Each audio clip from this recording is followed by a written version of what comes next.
Hey everybody, welcome to another episode of Zuma Blitz Tiki Talk, and we've got some really cool stuff to talk to you about this week. First off, as far as game developments, there is a change to the game that you need to be aware of. New boards and new tournaments are going to start resetting at 4 p.m. Pacific time on Tuesdays.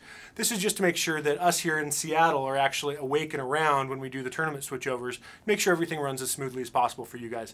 Next, in this week's Tiki Tip, Kahonga, I want to talk to you about probably the most misunderstood, the least appreciated of the power-ups that you can get in the temple, and that is the chain blast. So you've heard me talk about chain bonuses before. When you make consecutive matches in a row, you get a chain bonus and that builds over time. Well, chain blast works on that same principle. When you get it at level 27, the basic level you can get it at, your chain blast will cause an explosion when you get to an X10 chain, and then every 5 after that, so X15, X20, X25, etc., as long as you keep going.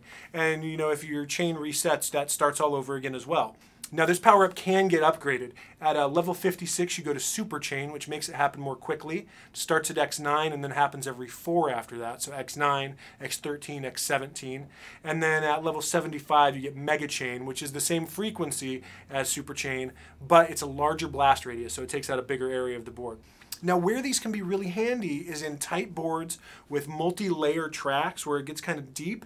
Those are great opportunities for gap shots, but sometimes you can get stuck. So using explosive powers like chain blasts or bombs can open gaps where you can get those gap shots really easily. You can also get things like chrono balls and multipliers that are hiding behind the innermost level of your track. This week's board is a great place to experiment with that and learn how that can help improve your game.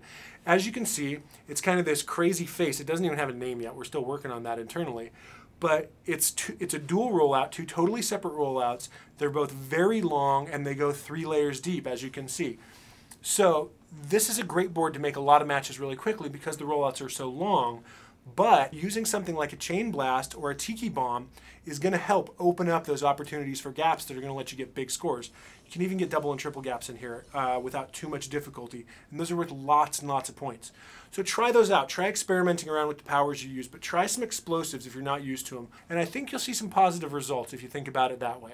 Check it out. Let us know how you feel about this new board. Let us know if you have any questions. We'd love hearing from you, and we'll see you next time on Tiki Talk.